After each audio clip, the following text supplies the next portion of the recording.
എല്ലാവർക്കും മറ്റൊരു എപ്പിസോഡിലേക്ക് സ്വാഗതം. ഇപ്പോൾ അലീനയും മനുശങ്കറും ഫോണിൽ സംസാരിച്ചുകൊണ്ടിരിക്കുകയാണ്. എനിക്ക് ഈ പാലാ ദേശത്ത് പോലും നിൽക്കാൻ താല്പര്യമില്ലെന്നാണ് അലീന പറയുന്നത്. ഇത് കേൾക്കുന്ന മനുശങ്കർ, ഞങ്ങളുടെ നാടിനെ അത്രയ്ക്കും വെറുത്തോ? മറുപടിയായി അലീന, വെറുപ്പല്ല പേടിയാണെന്നാണ് പറയുന്നത്.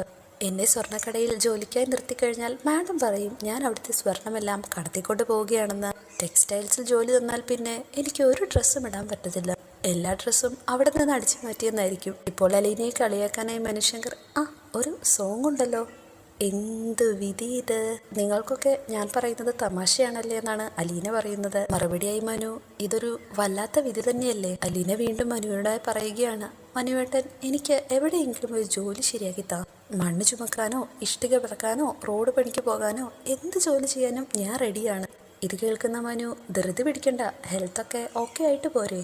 മറുപടിയായ അലീന, ഇനി ഇവിടെ വയ്യ മനുവേട്ടാ, ഇവിടെ സ്നേഹം മിന്നാമിനിങ്ങിന്റെ നുറുങ്ങുവട്ടം പോലെയാ. വല്ലപ്പോഴും ഇരുട്ടത്ത് നിന്ന് അതൊന്ന് മിന്നും, സൂക്ഷിച്ച് നോക്കുമ്പോൾ അതിവിടുത്തെ കൃഷ്ണമോളാ. കുറെ കഴിഞ്ഞ് പിന്നെയും ഒന്ന് മിന്നും, അത് മുത്തശ്ശിയാ. അത്രയൊക്കെ ഉള്ളൂ. ഇങ്ങനെയൊക്കെ നോക്കിയാൽ മിക്ക വീട്ടിലും ഇങ്ങനെ തന്നെയാണെന്നാണ് മനുശങ്കർ പറയുന്നത്. എന്തിനു പറയണം എൻ്റെ വീട് പോലും. ഇത് കേൾക്കുന്ന അലീന, അതൊക്കെ ഞങ്ങളുടെ സ്നേഹനികേതനം. എന്തൊരു സ്നേഹമായിരുന്നു എല്ലാവരും തമ്മില്. ഞങ്ങളുടെ ലോകത്തിൽ സ്നേഹത്തിന്റെ കാര്യത്തിൽ ഞങ്ങൾ എല്ലാവരും കോടീശ്വരന്മാരായിരുന്നു. എന്നൊക്കെ നോക്കുമ്പോൾ ഇവര് പണക്കാരൊന്നുമല്ല കേട്ടോ, വെറും ദരിദ്രരാണ്.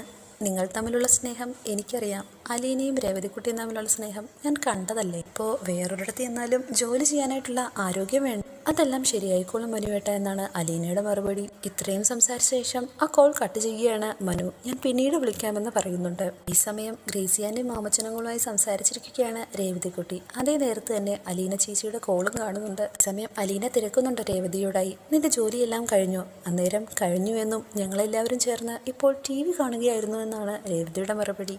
മാത്രമല്ല, ഞാൻ ചേച്ചിയെ വിളിക്കാനായി ഇരിക്കുകയായിരുന്നു. നാളെ ഞങ്ങൾ ഷെറിൻ ചേച്ചിയുടെ വീട്ടിൽ പോകും. ഈ സമയം ചേച്ചിയും കൂടെ ഞങ്ങളുടെ കൂടെ ഉണ്ടായിരുന്നെങ്കിൽ എന്ത് നല്ലതായിരുന്നു. ചേച്ചിക്ക് വരാൻ പറ്റുമോ എന്ന് അവൾ തിരക്കുന്നുണ്ട്. 2 ദിവസം കഴിഞ്ഞായിരുന്നെങ്കിൽ ഞാനും കൂടെ വരാമായിരുന്നുവെന്ന് അലീന മറുപടിയായി പറയുന്നു. അപ്പോൾ 2 ദിവസം കൂടെ കഴിഞ്ഞാൽ ചേച്ചി കൂടെ വരുന്നുണ്ടോ എന്ന് ചോദിക്കുമ്പോൾ, ഞാനിവിടുത്തെ ജോലി മതിയാക്കി വരികയാണ്, എനിക്കിവിടുത്തെ ജോലി മതിയായെന്നാണ് അലീനയുടെ മറുപടി. എന്താണ് ഉണ്ടായതെന്ന് രേവതി തിരക്കുമ്പോൾ, ഇന്നലെ മാഡം വിളിച്ച് ഇവിടെ നിന്ന് പോകണമെന്ന് ആവശ്യപ്പെട്ടു. ആരാണ് ശരിക്കും മോശമായിട്ട് പെരുമാറിയതും പ്രവർത്തിച്ചതും? അവരും അവരുടെ മകനും. എന്നിട്ട് കുറ്റം എനിക്ക്. ഞാൻ ഇത്രയും നാള് സഹിച്ചും ക്ഷമിച്ചും ഒക്കെ നിന്നത് എൻ്റെ അമ്മയും കൂടപ്പിറപ്പുകളുമാണല്ലോ എന്നൊക്കെ ആലോചിച്ചിട്ടാണ്. മതിയായി മോളെ എന്ന് അലീന കരഞ്ഞുകൊണ്ട് രേവതിയോടായി പറയുന്നു. ഇത് കേൾക്കുന്ന ഉടൻ തന്നെ രേവതി, ചേച്ചി എന്തിനാണ് അവിടെ നിൽക്കുന്നത്, ഇങ്ങോട്ട് പോരേ എന്ന് പറയുന്നു. നമുക്ക് വേറെ എവിടെയെങ്കിലും നോക്കാം ജോലി. മാമച്ചനങ്ങളും ഗ്രേസിയാൻ്റെയും നോക്കിയാൽ ചേച്ചിക്ക് വേറെ എവിടെയെങ്കിലും ജോലി കിട്ടും. ചേച്ചി നാളെ തന്നെ ഇങ്ങ് പോരെ, ഇനി എന്തിനാണ് ഒരു ദിവസം കൂടെ അവിടെ നിൽക്കുന്നത്? ഇതിന് മറുപടിയായ അലീന, എല്ലാവരോടും യാത്ര പറയണം, പ്രത്യേകിച്ച് ബാലചന്ദ്രൻ സാറിനോട് എന്നോട് ഒട്ടും ഇഷ്ടം കാണിക്കില്ലെന്ന് വിചാരിച്ച ആളാണ്. അദ്ദേഹം തന്നെയാണ് എനിക്ക് ഏറ്റവും കൂടുതൽ സ്നേഹവും പരിഗണനയും തന്നത്. ഒരു നന്ദി വാക്ക് പറയണ്ടേ? മനുവേട്ടനോടും യാത്ര പറയണം. ആ സ്ത്രീയോടും ചേച്ചി 2 വാക്ക് പറഞ്ഞിട്ട് ഇറങ്ങാവൂ എന്ന് അലീനയെ രേവതി ഉപദേശിക്കുന്നുണ്ട്. 22 വർഷങ്ങൾക്ക് മുമ്പ് നിങ്ങൾ പെറ്റുതള്ളിയ സന്തതിയാണ് ഞാൻ. നിങ്ങളെ ഒന്ന് കാണാനും നിങ്ങളെ ഒന്ന് അമ്മയെന്ന് വിളിക്കാനും നിങ്ങളുടെ കൂടെ താമസിക്കാനായി കൊതിച്ചു വന്ന മകളാണ് ഞാൻ. ഇപ്പോൾ എനിക്ക് തൃപ്തിയായി, എൻ്റെ കൊതി തീർന്നു. ഇനി നിങ്ങളെ എനിക്ക് കാണണ്ട. എന്നാൽ ഞാൻ പോട്ടെ. ഇത്രയൊക്കെ വൈജയന്തി മാഡത്തിൻ്റെ മുഖത്ത് നോക്കി പറഞ്ഞിട്ട് വേണം അവിടെ നിന്നിറങ്ങാൻ. ഇങ്ങനെയെങ്കിലും ഉള്ളൊരു ശിക്ഷ അവർക്ക് കിട്ടണ്ടേ ചേച്ചി എന്നാണ് രേവതി പറയുന്നത്. പക്ഷേ ഇതിന് മറുപടിയായ അലീന, എനിക്കിവരാരെയും വേദനിപ്പിക്കുകയും വേണ്ട, സന്തോഷിപ്പിക്കുകയും വേണ്ട. ഇപ്പോൾ നീയുമായി സംസാരിച്ചപ്പോൾ മനസ്സിൽ നിന്ന് ഒരു ഭാരം ഒഴിഞ്ഞതുപോലെ ചെറിയൊരു ആശ്വാസം കിട്ടുന്നുണ്ട്.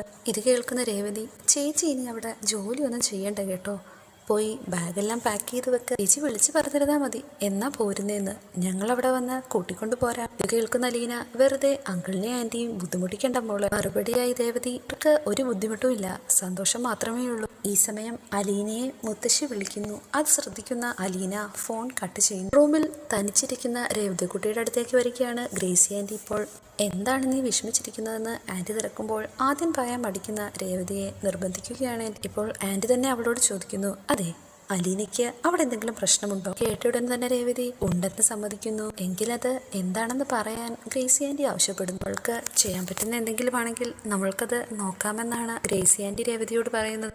ഇപ്പോൾ രേവതി ആൻറ്റിയോടായി, അലീന ചേച്ചി അവിടെ നിന്ന് പോവുകയാണ്, എങ്ങോട്ടാണ് പോകുന്നതെന്ന് ചോദിക്കുമ്പോൾ അത് എങ്ങോട്ടാണെന്ന് പറഞ്ഞില്ല. പക്ഷേ അവിടുത്തെ മാഡം ആവശ്യപ്പെട്ടു. അലിന ചേച്ചി തന്നെത്താനെ അവിടുത്തെ ജോലി ഉപേക്ഷിച്ച് പോകണമെന്ന് ചേച്ചിക്ക് ഭയങ്കര ടെൻഷനുണ്ട്. എന്തായാലും ചേച്ചി അവിടെ നിന്ന് പോരുമാണെന്ന് പറയുകയും ചെയ്തു. ഇത് കേട്ടയുടൻ തന്നെ ഗ്രേസി ആൻറ്റി ഇങ്ങോട്ടേക്ക് വരട്ടടി, നമ്മൾക്ക് എവിടെയെങ്കിലും ഒരു ജോലി സംഘടിപ്പിച്ചു കൊടുക്കാം. അതല്ല ആൻറ്റി, അലിന ചേച്ചി അവിടെ ഒരുപാട് കൊതിച്ച് ചെന്നതാണ്. ഓർക്കപ്പുറത്ത് ഇങ്ങനെയൊക്കെ ഉണ്ടായത് കാരണം ഇനി അവിടെ നിൽക്കാനും വയ്യ. അങ്ങനത്തെ ഒരു വീട്ടിൽ നിൽക്കാൻ എന്തിനാണ് കൊതിക്കുന്നത്? ഒരു കാരണമുണ്ടെന്ന് പറയുന്ന രേവതിയോട് അതെന്താണെന്ന് തിരക്കുകയാണ് ആൻറ്റി. എന്ത് കാരണമാണ്? ബ്രിജിത്ത മമ്മിയാണ് അലീന ചേച്ചിയെ അങ്ങോട്ടേക്ക് അയക്കണമെന്ന് തീരുമാനിച്ചത്. പക്ഷേ അവർ ഇപ്പോൾ ഇല്ലല്ലോ എന്ന് ഗ്രേസി ആൻറ്റി ചോദിക്കുമ്പോൾ അത് ശരിയാണ്, പക്ഷേ എന്തൊക്കെയോ മനസ്സിൽ ഒളിച്ചു വെച്ച് പറയുന്ന പോലെ എന്താണ് കാര്യമെന്ന് എന്നോട് പറ. ആൻറ്റിക്കറിയാത്ത ഒരു സത്യമുണ്ടെന്ന് രേവതി തുറന്നു സമ്മതിക്കുന്നു. കേട്ടയുടൻ തന്നെ ആൻറ്റി ഇനിയുമുണ്ടോ രഹസ്യങ്ങളെന്ന് രേവതിയോടായി ചോദിക്കുന്നു. ഞാൻ പറയാൻ പാടില്ലാത്തതാണ്, പക്ഷേ അലീന ചേച്ചി അവിടെ നിന്ന് പോരാൻ തീരുമാനിച്ചത് കൊണ്ട് മാത്രം പറയുകയാണ്. കേൾക്കുമ്പോൾ ആൻറ്റി ഞെട്ടിപ്പോവും.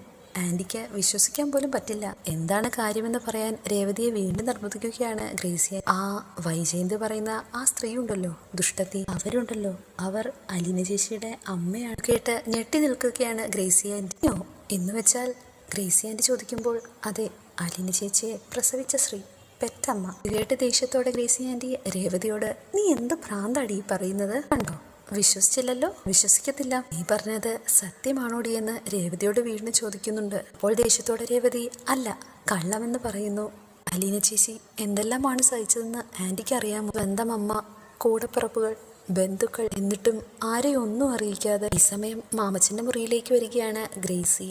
ഞാനൊരു കാര്യം അറിഞ്ഞിട്ട് ഞെട്ടിയിരിക്കുകയാണെന്ന് പറയുമ്പോൾ എന്താണെന്ന് മാമച്ചൻ കാര്യം തിരക്കുന്നു. ഇട്ടിട്ട് എന്താണെന്ന് അറിയത്തില്ല, ഭയങ്കര വിഷമം തോന്നുന്നു ഇച്ഛായ എന്ന് പറയുന്നു. കാര്യം എന്താണെന്ന് പറയാതെ ഞാൻ എങ്ങനെ അറിയുമെന്ന് മാമച്ചനങ്ങൾ വീണ്ടും പറയുമ്പോൾ ഇനിയുണ്ടല്ലോ, അവൾ പാലായിലൊരു വീട്ടിലല്ലേ ജോലി ചെയ്യുന്നതെന്ന് മാമച്ചനോട് ഗ്രേസി ആൻറ്റി. ഇപ്പോൾ ജോലി ചെയ്യുന്ന വീട്ടിലുള്ള മാഡം, അതായത് വൈജയന്തി തന്നെയാണ് അലീനയുടെ ശരിക്കുള്ള അമ്മയെന്നുള്ള സത്യം ഗ്രേസി ആൻറ്റി ഇപ്പോൾ പങ്കുവെക്കുന്നു. കേട്ടിട്ട് വിശ്വസിക്കാൻ കൂട്ടാക്കാതെ മാമച്ചൻ ഗ്രേസി ആൻറ്റിയോടായി രേവതി പറഞ്ഞതും നീ അങ്ങ് പക്ഷേ താൻ പറയുന്നത് സത്യമാണെന്ന് ഉറപ്പിച്ചു പറയുകയാണ് ഗ്രേസി ആൻറ്റി. ഇപ്പോഴും വിശ്വസിക്കാൻ കൂട്ടാക്കാൻ നിൽക്കുന്ന മാമച്ചനോട് ഇതിൻ്റെയൊക്കെ പിന്നിൽ ഒരു കഥയുണ്ട് മാമച്ചായ എന്ന് ഗ്രേസി ആൻറ്റി പറയുന്നു. അത് എന്താണെന്ന് വെച്ചാൽ അലീനെ എടുത്ത് വളർത്തിയത് ബ്രിജിത്ത മമ്മിയല്ല. തുടർന്നുണ്ടായ സംഭവങ്ങളെല്ലാം ഇപ്പോൾ ഗ്രേസി ആൻറ്റി മാമച്ചനോടായി പറയുന്നു. ബ്രിജിത്ത മമ്മിക്ക് രോഗം മൂർച്ഛിച്ച വേളയിൽ എല്ലാ കുട്ടികളെയും അവർ സുരക്ഷിതമായ കരങ്ങളിലേക്ക് ഏൽപ്പിച്ചു. അങ്ങനെ വന്നപ്പോൾ അലീനയുടെ സ്വന്തം വീട്ടുകാരെ തന്നെ അവളെ ഏൽപ്പിക്കാൻ മമ്മി തീരുമാനിച്ചു.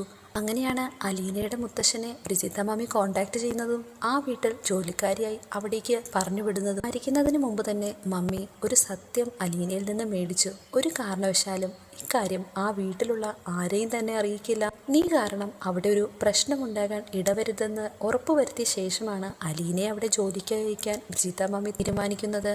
ഇതൊക്കെ സത്യമാണോ ഗ്രേസമ്മയെന്ന് മാമച്ചനങ്ങൾ വിശ്വസിക്കാൻ കഴിയാതെ വീണ്ടും ചോദിക്കും. പിന്നല്ലാതെ കെട്ടുകഥയാണെന്നാണ് ആൻറ്റിയുടെ മറുപടി. സ്വന്തം വീട്ടില് സ്വന്തം അമ്മയുടെയും സഹോദരങ്ങളുടെയും മുമ്പില് അവൾ വെറും വേലക്കാരി. അങ്ങനെ ആയിരുന്നെങ്കിലും വേണ്ടില്ലായിരുന്നു.